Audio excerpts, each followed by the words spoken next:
Okay, we're going live on YouTube and also on Facebook. Folks, if you're watching on YouTube, tell us where you're watching from. If you're watching on Facebook, good to see people coming in. Good to see folk coming in. Tell us where you're watching from. Alan's from Fife. Alan's Cleaning Services. Good stuff. I hope business is good for you, Alan. How are folk doing on Facebook? Starting a little bit later today, as you will see. Marina, hi. Good to see you over here on, well, Facebook and also going on to YouTube. Derek from Perth. Always good to see you, Derek. Glad that you're in now. Got a good number of folk coming in on Facebook and some people building up. Also, Richard is watching from Perth on YouTube. So it's going to be the same as last week. We're going to speak for 20-25 minutes on Facebook, and then we'll switch over entirely on to YouTube. So, folks, let's begin. It's Saturday, it's Scotland, and it's 2 p.m. Not 1 p.m., it's 2 p.m. And we're back in original form. The legible, credible, inevitable storm, which is a force for good, broadcasting to you live from our nerve centre here in the great British city of Glasgow, with me, your host, Alistair McConaughey. And we're broadcasting a little bit later today. Something happening in Glasgow that some of you might be aware of. So we thought we would let that go ahead and we would come in just at the end at 2 o'clock. And of course, I'm speaking about the Old Firm football game, which is a big thing here in Glasgow. And it got particularly mentioned this week because quite a few people were wanting to actually go out of Glasgow, go down to England and to watch it in pubs where you could actually get into a pub, which were open and which also sold alcohol. So that was big on the news this week. And I just want to talk about that briefly. We're also, in this program, we're going to talk about the apparent rise of the separatists in the polls and what we can do about that. We're also going to talk about our ongoing Twitter suspension, and we've got some news on that for you. And we're going to look at a very good book which has just been released about social media censorship. And of course, this coming week in British history. Rich, thanks. Wishing you a great British day and a great British weekend as well. And Helen says, keep up the good work. Thank you, Helen. We intend to do so. We intend to do so. And Wendy is watching from Hampshire. Good to see you on, Wendy. Alan asks, how are we? We're doing well, Alan. Thank you very much. We're doing well. We are keeping the British end up, as always, here in Glasgow. It's something, and just continuing to grow on all our social media platforms. More about that later in the programme. Grant says STV bias has to be addressed, but how? Well, how do we address the ongoing SNP TV bias? That's a difficult one. Ian says, do we believe the polls? No, we don't really believe the polls. We take cognizance of them. We look at them, we consider them, but we don't take them for the exact truth, because polls, as we always say, are intended to lead opinion just as much as they are intended to reflect opinion. They're intended to make people think about things that they never thought before and make them accept things that they never thought before and lead them in certain directions, much more so really than actually trying to find whether or not it's a true reflection of reality. It is possible, though, that at the moment the polls in Scotland are a bit of both, actually. Dottie is saying hello from County Tyrone. Love your work, as I'm an Ulster Scot. Good for you, Dottie. Graham says, good day for Glasgow. And William is behind us all the way. Well, yeah, quite a lot of people, I don't know how many people have ventured into England from Glasgow to watch the game, but I was astonished to read on the front of the Metro on Thursday, don't come dancing. It was Nicola Sturgeon saying basically don't go to Blackpool. Imagine a national leader actually putting a black mark on another British town like that. That's a terrible thing for any British leader to do, especially when it's Blackpool, of course, which everybody loves. But actually trying to put like the mark of Cain on it or something like that, you can't go to Blackpool. How outrageous. And then it even went on that she had hinted that she could follow Wales and close the border so-called. Well, my understanding is that that is what has happened in Wales, that the jumped up First Minister of the Welsh Assembly has closed the Welsh border. Now you have to ask, how has that happened? How is that even allowed? If you have local panjandrums, to use the old-fashioned word, who can actually close down the border of their area of the United Kingdom, then you don't have a United Kingdom. You don't have a United Kingdom. So I don't know under what laws they claim that they can shut down the border. But how can Wales shut down the border? Does that mean that England will have to shut down the border with Wales? Or does it have to happen on both sides, or does it just happen on one side? You can get out of Wales, but you can't get into Wales. Is that what the situation is these days? If so, it's an absolute crying shame and a disgrace. And our British Parliament should not be standing for the carve up of the United Kingdom in that way, because that goes against everything that we believe in as Unionists, which is that we have free travel from one end of our islands to the other, from east to west, from Lowestoft to Belleek in County Fermanagh, the two widest points of our islands, from Shetland down to the Scilly Islands. We should have freedom of movement.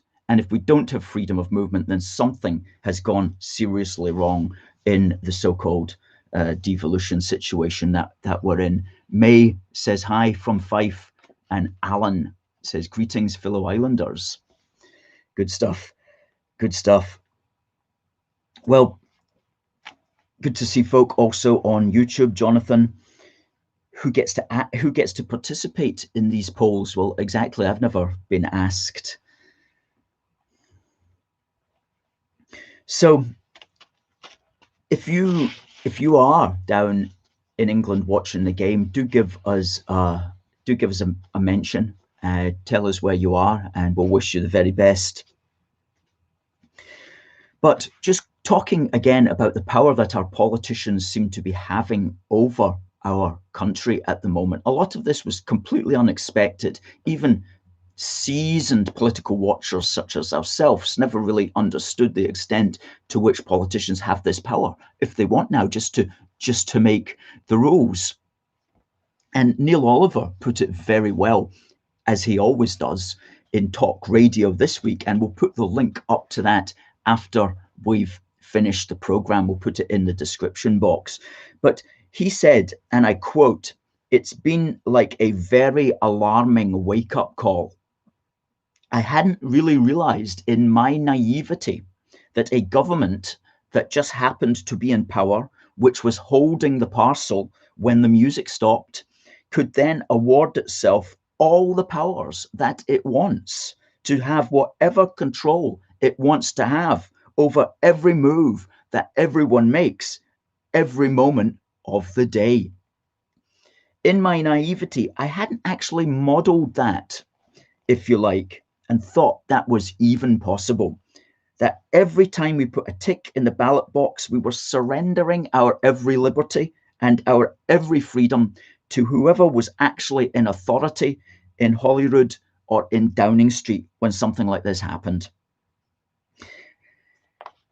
If a government can just take it upon itself to do whatever it wants with our lives, well, that's been a real wake-up call for me. Plainly, they do have that in their power to write that legislation, to get it through Parliament by whatever means. And here we are now, where we just have to wake up every morning to be told basically whether we can go out of our houses or not. That was very well put by Neil Oliver on the 14th of October on Talk Radio. And you can see that link, which we'll put up after the broadcast. And that made us think about something that we've been puzzling about for a little while. Thomas, watching from Malaysia. Good, Thomas. Good, good. I hope things are good for you out there. Something that we've been thinking about, just really minded to it by a Simon Heffer article that we read in the Sunday Telegraph back in September. Are we losing what it means to be British? And what he was referring here to was one or two cultural elements and also one or two political elements that we've got kind of concerned about at the moment. The political element being what Neil Oliver was just talking about there, the absence of accountability in Parliament, the absence of debate in Parliament over these huge changes and huge controls that are being brought in.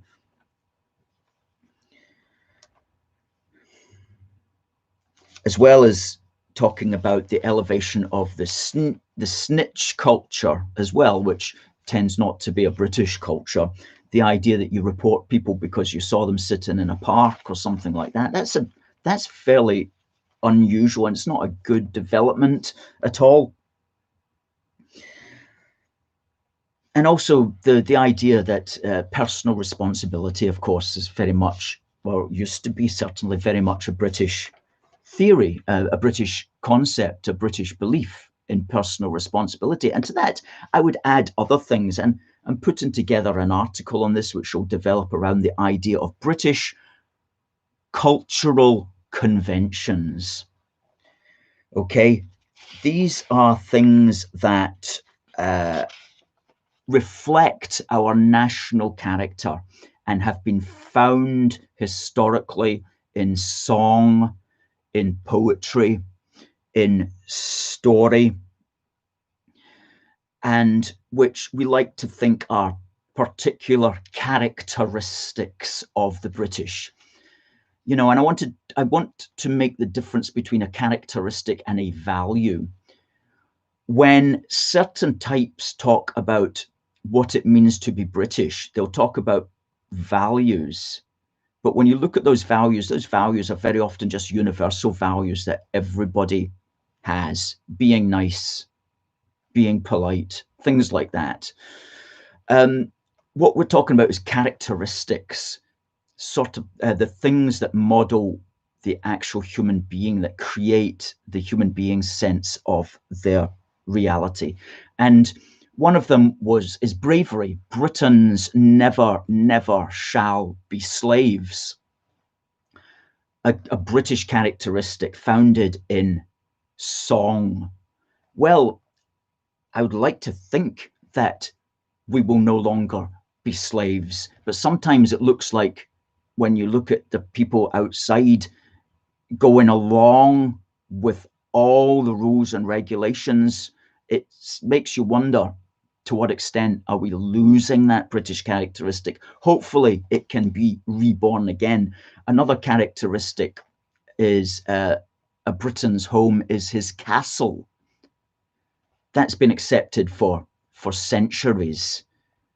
But now you're told that you can only have certain numbers of people in your home or you can't even have somebody that you're very friendly with in your home. That's completely going against the idea that a Britain's home is his castle. So I do hope that's not going to go with the wind. You know, when this COVID situation started, a good appeal, I think, was made to the best of our British characteristics, which was that we were all in it together and that we would all pull together. And in fact, during the very early stages, the first 2 or 3 weeks, that's what we were doing. And most of us were quite happy, or maybe not happy, but were quite willing to go along with that. And it gave us 2 or 3 weeks off work. And it was quite nice weather at the time, and we were getting paid, and there wasn't any feeling that we were going to lose our jobs or anything like that. And then the Queen thanked us in that memorable broadcast that she made, and that was like all quite nice. And that's when it should have just ended, and we should have got back to normal again, because we did our duty to God and to the Queen, as they say. We did our duty. But then they just kept pushing it. They kept pushing it. See how much they'll take. See how much they'll take. And it was like our national characteristic, the best of us, the best of our national characteristics was just getting abused, taken advantage of. That's certainly what it feels like to me and to others as well, that we were just we're now just getting it ripped out of us, quite frankly, you know. And it's strange that it should be happening, because there are now a lot of articles and a lot of people in the press and media saying what should happen, and just saying, let's wind all this down. Let's wind down the fear factor, and let's gradually, we now know enough about it to get back to normal and to shield those that are particularly vulnerable. But no, they just keep pushing it, keep pushing it. It's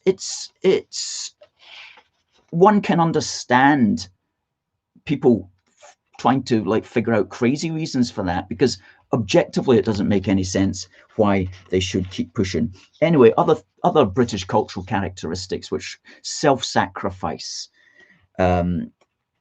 courage in adversity, keeping on in the face of massive odds, the few prevailing over the many, things like that. We'll develop those ideas in time in an article, but those are British cultural characteristics, and they can all be found, they all have their basis in some kind of cultural expression in the past. And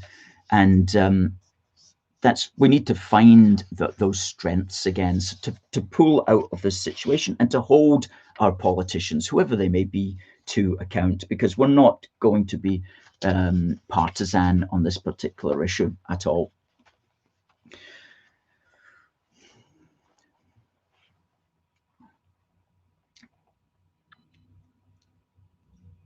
David, good to see you. David's reading George Orwell's 1984 just now, and some aspects of the book we are seeing today. In fact, yeah, that's right.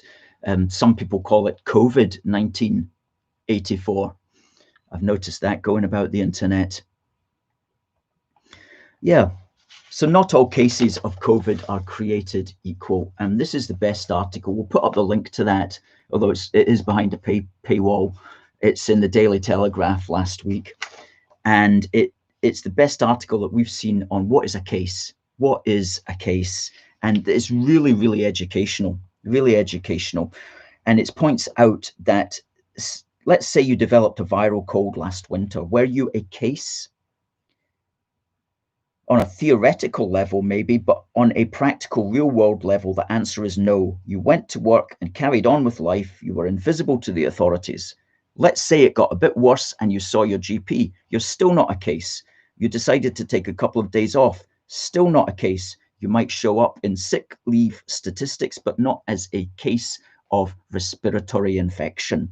If you got so far as being admitted to hospital with illness, then you would show up as a case. And that's a tiny proportion of those who actually had the illness. And this fellow, Dr. John Lee, professor of pathology, continues. He says, the contrast with today is clear. COVID was made a notifiable disease in February. obliging all cases to be reported to the authorities. But since the only way to identify COVID is with a test, positive tests have been equated with positive cases. But a positive test is clearly not a positive case in the true meaning of the word. And yet we're still being frightened by the politicians of all parties trying to scare us with the idea of positive tests equaling cases, serious cases of infection. And he concludes, he goes, that we now know enough about what is going on. And he says, on that basis, the course we should be taking is clear. Asymptomatic spread is good. It's good. We should advise and help the very elderly and those with serious illnesses to shield if they wish, but do not compel them because it's their life after all, and let everyone else get completely back to normal. So we have to totally agree with that particular point of view. I'm just going to go on in a moment to speak about the increase in the for separation in the polls. Now, but before I do that, I want just to bring your attention to a competition that we're running on our Facebook page at the moment, and it closes at 6 p.m. tonight. So there's still plenty of time for you to enter that. Now, what it is we're in partnership with a flag maker, a wooden flag maker, who makes beautiful wooden flags of all sizes, in all shapes and colors. And he has produced a beautiful Union Jack wooden flag, which is ready to hang on your wall. It's 37 inches by 19 inches. And it's complete with wall hangings and everything. And he would normally sell it at £250, but it's given away free tonight to one lucky person. And all that lucky person has to do is to go onto our Facebook page, find the post, it's 2 or 3 posts down, share it to your site, and officially like our page. Okay, so when at the top of the browser, you'll see a like, or you can hover over our link and you'll see a like, and you'll officially like and follow our page. And do the same for his page, which we've linked to, which is called Dramatic Scotland. And please do that. Share his page and also officially like his page. And then this evening at 6 o'clock, he'll gather everybody who's done that and randomly choose somebody to send this £250 flag to free of charge. So please do enter that. Please do enter that. And we'll put the link up to that competition on our YouTube page here and also on our Facebook page. There it is. I see win a 37 times 19 wooden Union Jack flag. Click on that. You'll get taken to our page. Share it. Share Dramatic Scotland's page and also like our page and like his page. And you could be in with a chance of getting a beautiful flag. And just check out his page, because it really is a very good page, and a great creative artist is this man. Dramatic Scotland Creations is the name of his Facebook page, and that closes at 6 o'clock tonight. Sally has said, I've entered the giveaway. Good. All the very best to you on that one. Quite a few people I know doing it. Who else? Dottie's hopefully entered that as well. Good for you.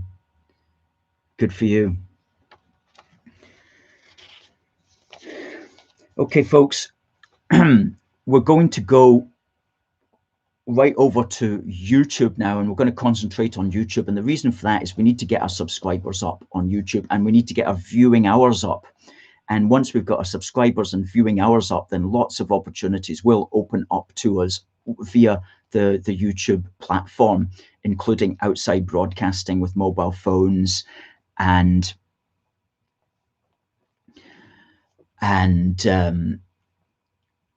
merchandise opportunities as well. We'll be able to sell our t-shirts and all that kind of stuff on YouTube if we get up to 1,000 subscribers. So that's our immediate goal, which we really need to get done by the end of this year. So that's why we're really concentrating now on getting people over onto YouTube. So please, we're going to come off YouTube, but we're going to be talking about the indie support hitting a record level, which is not good.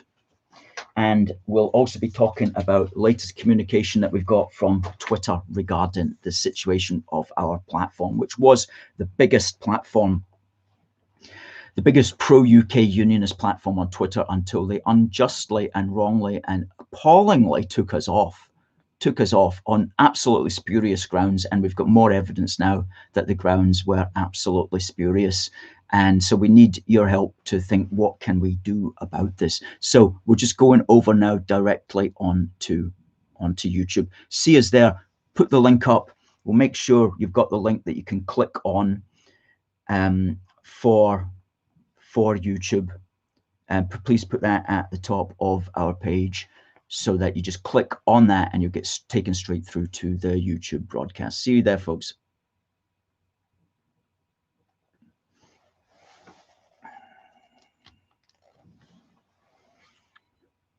Okay, folks, we are here on YouTube and hopefully welcoming in a few people from Facebook also. Tony says, hi, Alistair, keep up the good work. Rule Britannia from Shorts. Christopher says, you're so right about the snitch culture that has arisen as a result of all of this COVID stuff. It reminds me of East Germany, to be honest, with people reporting others. Exactly. It's not British, is it? It's not British, and it's upsetting. Okay, so this week we had the unfortunate news that support for Scottish independence has apparently, according to the polls, reached 58%, its highest level yet. Well, as we always say, polls are used to lead opinion as much as to reflect opinion. And it's very easy just to get any kind of answer you want on an opinion poll. So we only give them limited credence. We only give them limited attention, but we do notice them, and we are concerned when things like this happen. So what to make of it? Well, as we said at the start of this COVID carry-on pantomime, when you put the First Minister on television every single day, she is eventually going to evolve into a mother character for the nation, like Mother Nation. You know, that's going to happen.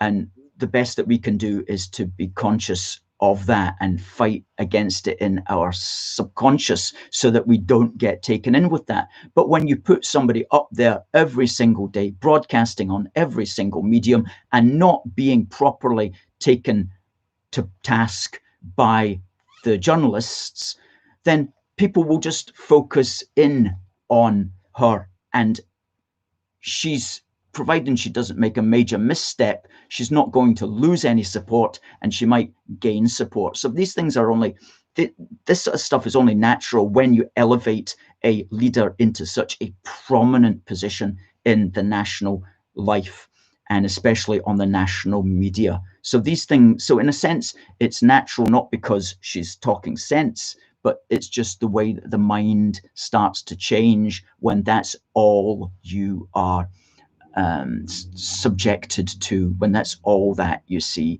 It just becomes like second nature, you know, almost. Why is Nicola Sturgeon not on the telly? You know, I thought she would be on. Switch it on. There she is. Thank goodness. Nicola Sturgeon again. thought she had gone for a moment. You know, that's almost like the way that it seems. So we need to be concerned about this. Of course, we need to be very concerned about it. And the Scottish election, if it's still going ahead, if Mother Sturgeon doesn't decide to postpone it for a year, just so that she can keep sticking on the telly and can stay in front of us for another year.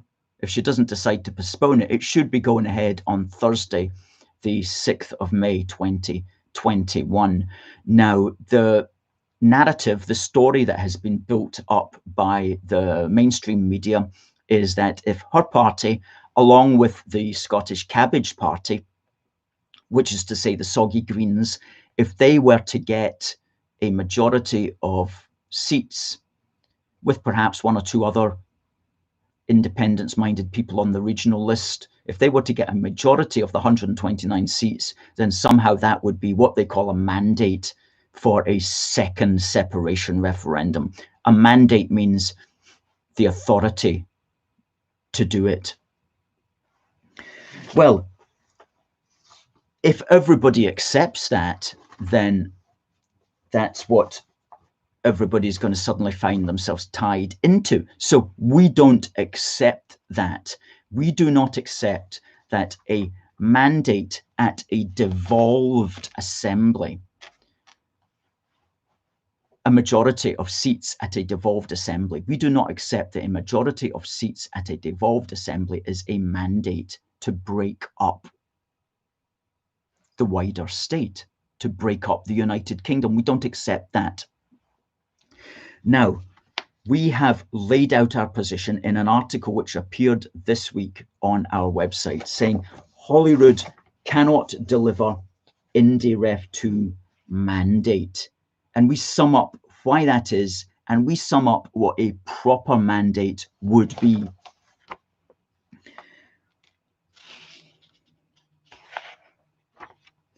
We say that only a vote in the Union Parliament, which is to say Westminster, only a vote for that Parliament can potentially deliver a mandate for a second referendum to be held to break up the United Kingdom. Because the United Kingdom is a precious inheritance. It's the great work of time. It cannot just be broken up easily. You have to find ways to make it very, very difficult to break it up. So we base our position upon the following four fundamentals. One, the United Kingdom is one big country. One big country is the United Kingdom. That it's come together through time, through hundreds of years, since at least the Union of the Crowns in 1603, and especially since the Parliamentary Union of 1707. It has developed into one big country. Of course, it's got smaller countries which are part of it, but it is one big country. And as such, it is our home, and we do not want to see it broken up. And we will do whatever it takes to keep it together. So that's fundamental number one. The UK is one big country. Fundamental two, it is not for Scotland alone to decide to break up our one big country and effectively destroy it. It's not for Scotland alone to do that, because those hundreds of years have created millions of people who are invested in keeping the United Kingdom as one big country. So it's not for Scotland alone to do it. That's why it cannot be done through a devolved assembly. It has to be done to find a mandate for a second referendum. It has to be done at the level of the Union Parliament, the Parliament that represents all of these millions and millions of people. Fundamental number three, the Union Parliament has a mandate for unity right now. And so if you were looking for a mandate for separation, you have to find it at that Union Parliament. How does the mandate for unity work? We've said it before, and we will keep saying it. Every single time we here in Scotland or Wales or England or Northern Ireland go to the polls and elect a candidate to sit in Westminster, regardless of what party that candidate represents, then when that candidate is elected, they are giving a mandate to that parliament to govern on behalf of all the United Kingdom. And see, Sinn Féin understand that very well. That's why they don't send their people to Westminster. They attempt to disarm the moral authority of the parliament by not sending their candidates. But so long as we vote for candidates to sit there, and so long as those candidates sit there, then the 650 of them in there, give or take the Sinn Féiners, all of these people represent a mandate for the unity of the United Kingdom. They are what are keeping the United Kingdom together. So if you want to break that up, your mandate has to be found at that level. And the fourth fundamental is, of course, we understand the correct nature of devolution. Holyrood, for all the pretensions of the Scottish National Party, is not an equal body to Westminster. It is an arm of Westminster. It was created by the Union Parliament, and it is in a vertical relationship with it, not a horizontal relationship with it. So you can only believe that a majority of seats won at Holyrood is a mandate to demand another vote to break up the United Kingdom if you believe the mistaken notions that the United Kingdom itself is not a nation, that the Union Parliament has no democratic legitimacy, nor does it have a duty and responsibility to all the other people of the United Kingdom, which has been developed over hundreds of years. And you also would have to believe that Holyrood is somehow equal to the British Parliament from which it is derived. Well, all of those propositions are false. All of them are false, yet we never hear the media pointing those things out. And to be frank with you, many of our members of Parliament don't even know the correct constitutional realities, which we're just articulating to you right now. So, if you want to seek a mandate to maintain the United Kingdom, you do that at the Union Parliament. And if you want to seek a mandate to break up the United Kingdom, you also have to find that at the Union Parliament. So what would be a sufficient mandate for the SNP to demand a second independence referendum? It would be this. It would be this.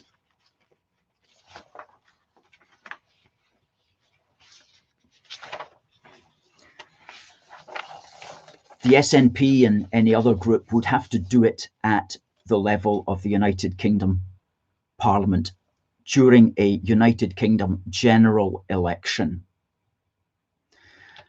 In that general election, they would have to stand as openly avowed abstentionists. In that general election, they would have to win a majority of the UK parliamentary seats in Scotland. And fourthly, they would have to win a majority of the entire electorate of Scotland. And if they could do those four things, then we could accept that there was sufficient demand for a second independence referendum. But until, God forbid, such a thing were to happen, there should be no second independence referendum. And we need politicians who will stand up and tell this very straightforwardly to Nicola Sturgeon and the rest of them, and who will thereby help to change the frame to get us out of this particular path that we have stepped badly upon. So that's the mandate for unity and the mandate for separation. And you can check that if you can put the link up there to that in the comments as well. That's the first article on our site, which is aforceforgood.uk. That was published this week. And please put this about, because this has the power to change the frame entirely. And furthermore, this is correct constitutionally. And it's correct morally, because people will say to us, Alistair, I live in England. I don't want to see the United Kingdom broken up. Yeah, this is how we can defend it. And it's also correct in terms of popularity, because if you look at the statistics, which you'll see in the article, turnout for Westminster general elections in Scotland is way higher than the turnout for Holyrood assembly elections, way higher. And so it makes sense that if you're trying to break up the United Kingdom, you should be doing it, attempting to do it at not the Scottish Assembly level, but at the British Union Parliament level. In fact, if we look at the last 5 general election turnouts in Scotland, the average is 66% of the electorate. And if we look at the last 5 of the Holyrood turnout elections, the average turnout is a paltry 53%, barely over half the electorate. But the electorate is not really engaged at Holyrood elections, but it is certainly engaged at the British level. Just finally on that, we noticed an article in The Spectator by Stephen Daisley this week. It says Unionists must stop playing by separatist rules. And he's largely correct here in a lot of what he says. And we particularly like this bit. He goes, there are any number of union-minded philanthropists putting their coin into ideas and policy. Well, that's a new one to me. I didn't know there was any union-minded philanthropists putting any money into ideas and policy, but let's take his word for it. But so little of it ever gets out of London. Well, instead of investing in London's 79th centre-right think tank, how about investing in Glasgow's first pro-union think tank? Well, we liked that sentiment, and we certainly were and are Glasgow's first pro-union think tank, although I don't think he's referring to us. I think he's trying to ignore us and hope for something else to come along. But if you are a union-minded philanthropist throwing your coin into ideas and policy, then please do consider giving to A Force for Good, because we are producing this kind of documentation that I've just been reading out to you that you won't find anywhere else. And you'll struggle to find even academics who understand what we've just said. You'll certainly struggle to find politicians who understand the nature of the union relationship to the depths that we understand it. So we are the people that you need to be helping if you are what he's calling a union-minded philanthropist. And for those of us who are just normal folk who would like to give maybe £1 or £2 a week, please do go to our union supporters page, and we'll put the link up there. And for as little as £1.15 a week, which works out at £5 a month, you can support our work here. And at this moment, we've got 168 union supporters, and we value every single one of them, but we need to get up to 250, and we need to be doing that by next year. So please do help us there with a monthly donation if you can. And it can be just up to, as I say, £1.15 a week, which works out at £5 a month. Or if you prefer just to give us a one-off, then we just go to aforceforgood.uk/donate to numeral 2, donate to, and we value everything that you can possibly give. Now, Twitter, oh my goodness me, as many of you know, we were unjustly removed from Twitter on the evening of Monday, the 17th of August, along with lots of small c conservative websites worldwide. And that was a particular indignity, because we had built up over the course of years over 30,500 followers. We were by far and away the biggest pro-UK unionist organization on Twitter, making several comments every day, helping to lead the union debate. With that platform taken away from us, obviously we have suffered as far as profile is concerned. One of the reasons is, this is one of the reasons why we're building up our YouTube channel. However, we hold out hope that we will be unsuspended And we made 5 appeals between the 17th of August and the 7th of October, when out of the blue, we got a message from Twitter to tell us, we're writing to let you know that your account has been suspended and will remain suspended due to multiple or severe violations of our platform manipulation rules. Now, we went into what they were talking about on that in our broadcast on the 22nd of August, which we'll put up after the show again in the description. And we went into that. And of course, we were not manipulating the platform in any way, shape, or form. We read the rules on that, and it was hard enough to understand what they were talking about, let alone know how to do that. So we have never engaged in anything like that. And that was just an absolute piece of nonsense.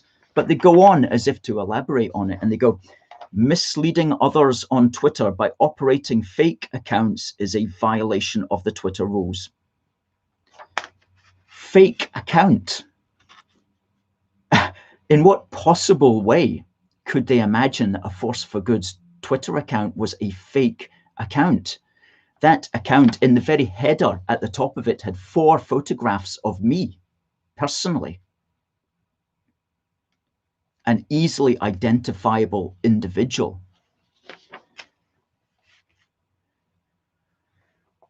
So what this said to us is that they didn't even look at any of our appeals, because in those 5 appeals that we made between being suspended and receiving this strange message, we elaborated at great depth about who we are and our addresses and how to contact us and our mobile phones and our company registration numbers and where our company was registered and everything like that, to show that we are obviously 1,000,000% genuine.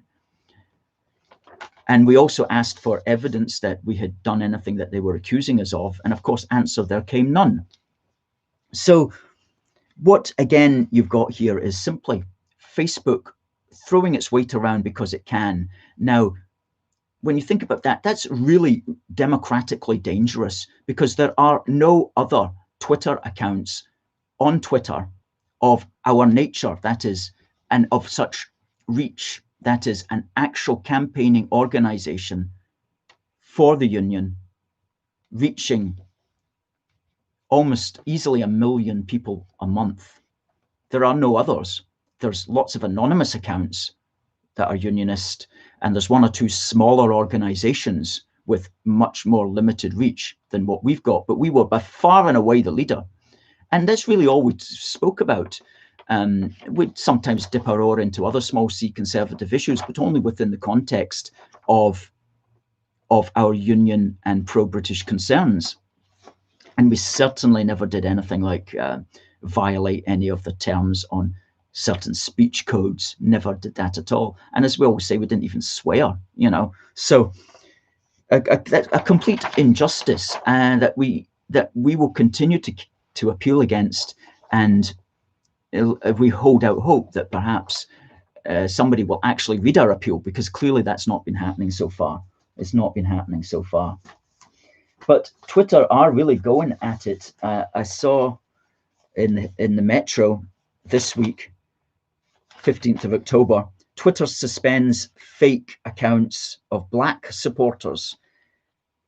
And it suspended a number of accounts by Black supporters of US President Donald Trump.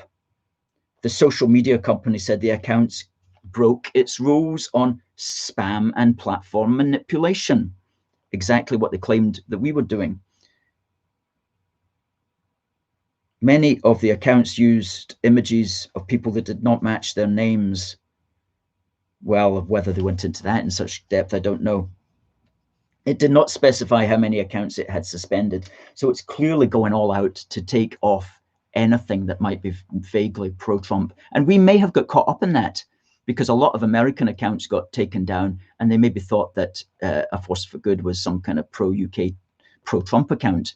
I don't know what they thought about that, but maybe they just thought, oh, it's conservative minded, it must be for Trump, we'll take it off because it's got a very big reach. That may be all that has happened. So lo and behold, not only did we get that message, but you see, this is the thing with the force for good, is that if you do something to us, we will remember it, and we will find ways of making our point known. That's always been what we've done. Okay, so here is a book which has been produced. It came out on the 15th of October. I pre-ordered it. I got it on the 15th of October from Amazon. It's called Deleted: Big Tech's Battle to Erase the Trump Movement and Steal the Election. And it looks at the power of social media companies to censor small c conservative voices. And it's written by a chap called Alam Bokhari, who is a senior technology correspondent at Breitbart News. Now, Breitbart News is a conservative news outlet in America. They've also got a British arm as well. And so I got it 2 days ago, and I've already read about a quarter of it, and it's really well written, and it is an eye-opener. And so I'm giving this a punt. You can get it off, if you're interested in this sort of thing, get it off Amazon or anywhere else. Breitbart News will be selling it as well. Deleted, it's called, by Alam Bokhari, and really good. And I'm reading this in order that to hope that it will give me ideas that I can formulate policies that can be used, that can be taken to our politicians, and we can hold these companies to account for what they are doing to us. And when you think about it, that should be easy enough to do, because all of these companies have to respond to the rules of the country that they live in, whether that's Scotland or the United Kingdom. So if we can get policies through Parliament, and Boris Johnson really should be doing this, which will hold these social media companies to account for their political censorship, then we can make life a lot harder for them. That might mean that they're going to have to employ more people, for example, to deal properly with the appeals process. It may mean that they're going to have a much fairer appeals process. But things like that need to be brought in just to make it, just so that it's an onerous thing for them to get rid of absolutely good accounts. You know, I've nothing against Twitter getting rid of accounts that are spammy, that have got very low followers, that are completely anonymous, that are nasty, or bad in certain ways. They've got a perfect right to do that, but they can't turn around to a professional organization like a Force for Good and just delete our Twitter account as if we're nobody. They can't do that. Well, they can do it, but they're not going to get away with it. And we will ensure that we come up with ways to make life a lot difficult for them. And here in the United Kingdom, we can do that, whether through Holyrood or whether through Westminster. So keep an eye out. Keep an eye out on that. Pete says free speech isn't free. It has to be fought and won for all the time, that's for sure.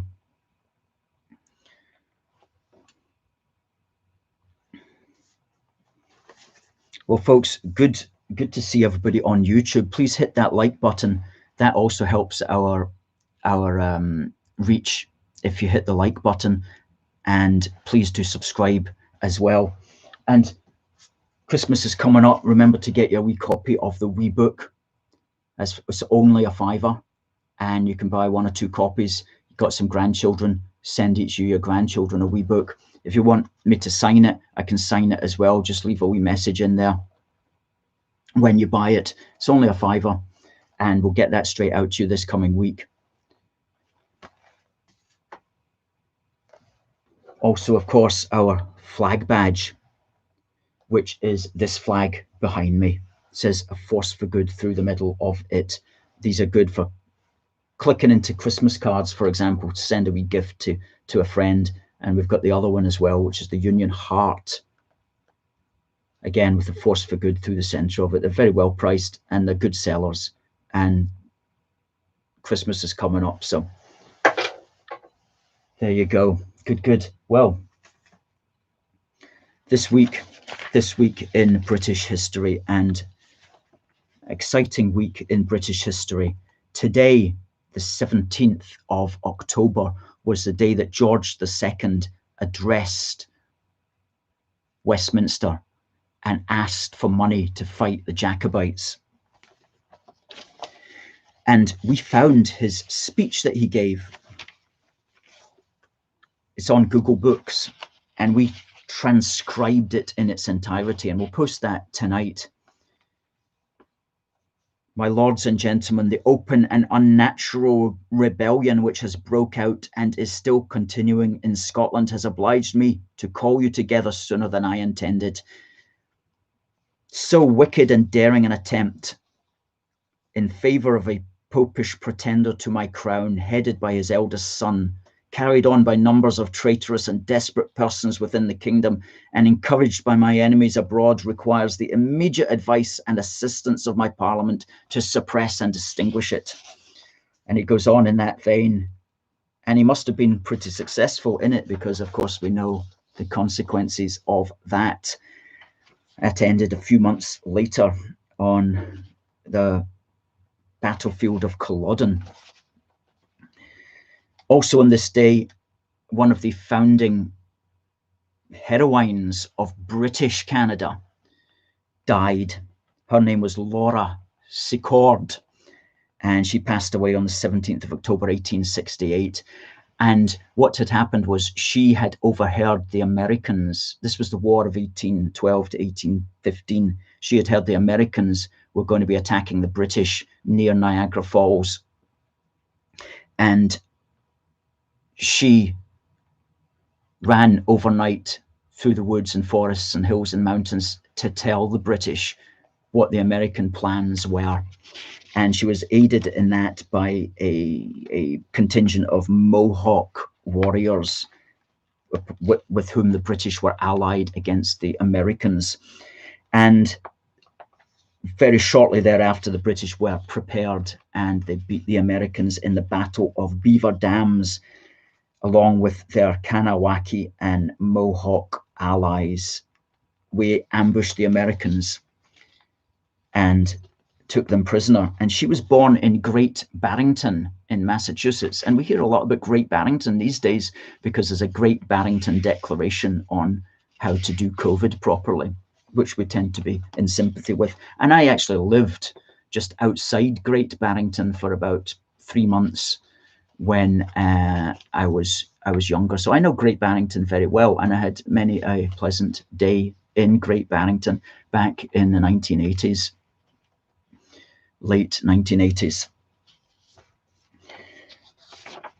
On the 18th of October 1541, I like this one. This is when an English woman of Welsh heritage became the Scottish Queen and helped to unite the kingdoms.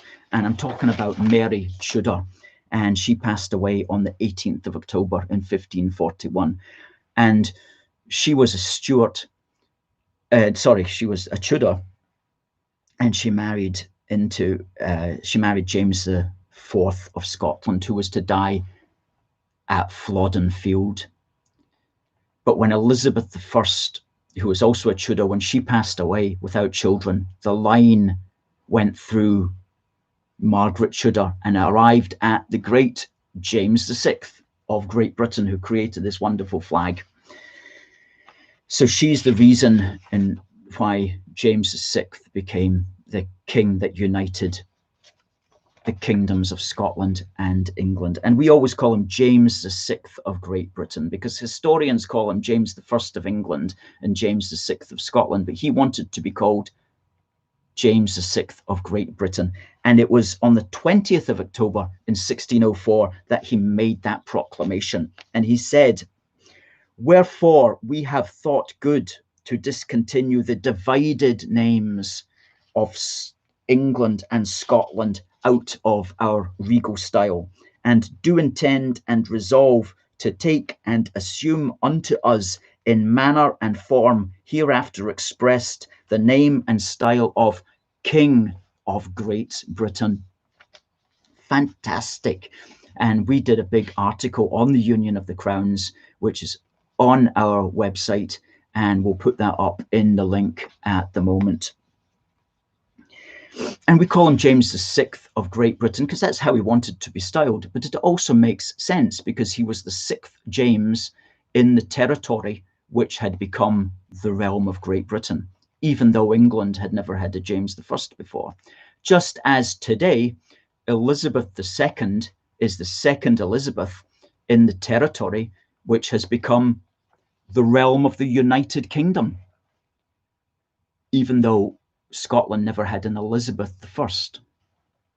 So that's undoubtedly the correct styling, James VI of Great Britain, and it avoids that tortuous 6th of Scotland, 1st of England styling, which we don't approve of. On the 21st of October in 1805, the Battle of Trafalgar. What can you say about that other than everything, quite frankly? And of course, that was when Nelson, unfortunately, was killed. And he's been in the news lately because as one of Britain's great heroes, there's a certain element of academia and political reality who want to bring him down. And one of the things that they say about him was that he supported slavery. Well, he almost certainly did not. But even if he did, really, at the end of the day, so what? But he almost certainly did not. Yet they really push that against him, and they really hold that against him on the basis of a letter that he wrote, which this week has been shown by the Daily Mail to, in fact, be a forgery.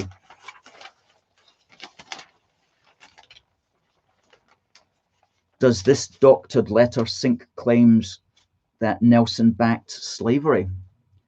We'll put up the link to this in the link there. Fascinating. One of the things it seemed that he was concerned about was the extent to which there would be massacre and anarchy in some of the Caribbean states were it to be abolished overnight, which of course is correct. That's exactly what there would have been, because that's exactly what was going on at the time. All sorts of fighting there between the British interests and the French interests, and all the slaves who were caught in between it all. So a massive political issue at the time, but it seems that he never wrote the words that he's been accused of saying. And it concludes here that the author, who's a Nelson scholar, says that Nelson even lent his support to a scheme, blah, blah, blah, blah, blah, blah. As the National Maritime Museum seeks to address issues raised by the BLM movement, it is to be hoped that it recognizes that history, like politics, is a dirty game, and that the truth is not always what it seems, nor is it necessarily written by the winners. That's a good point, because the losers can write their history as well. Very often, sometimes that's all they write, and they tend to elaborate upon it as well. So we'll put up a lot of information this week. We gave a speech about Nelson's relationship with Scotland in 2018, and maybe this week is a time when we should actually publish that. That's what I think. I think we'll publish that this week on our website, aforceforgood.uk. And one of the things there was John Doig was the youngest Scots lad at Trafalgar, a 10-year-old on HMS Victory, 10-year-old powder monkey, as they called them. And John Doig was from Leith.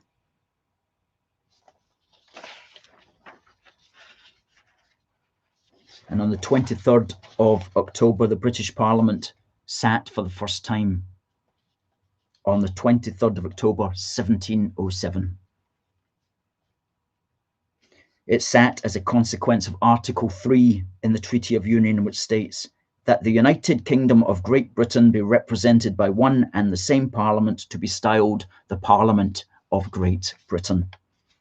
So that sat for the first time on the 23rd of October, 1707, and the world was never the same since. Folks, thank you very much for watching on YouTube. Thank you for all those who came over from Facebook. Please hit that like button. Please do subscribe to us. You need to, when you click subscribe, if you don't have an account, it will ask you to get a Google account. So you do it that way. And then you'll be able to comment, you'll be able to like, and we'll be able to speak with you on the chat there. So please do keep in touch with that and send us your email. Click that link that says aforceforgood.uk/support, put in your name and email, and that ensures that we'll be able to contact you regardless of what Twitter might try to do to us or whatever the opponents of the truth may wish to do with us. We're going to be back next week. We'll be back at the usual time, which will be 1 p.m, God willing, and we'll see you then. Christopher says, thank you for another great and informative broadcast. Christopher, it means a lot to us that you are watching, and thank you for your support. Thank you for your support, and thank you to all those who do support A Force for Good. Ladies and gentlemen, it just remains for me to say, God bless the United Kingdom and God save the Queen.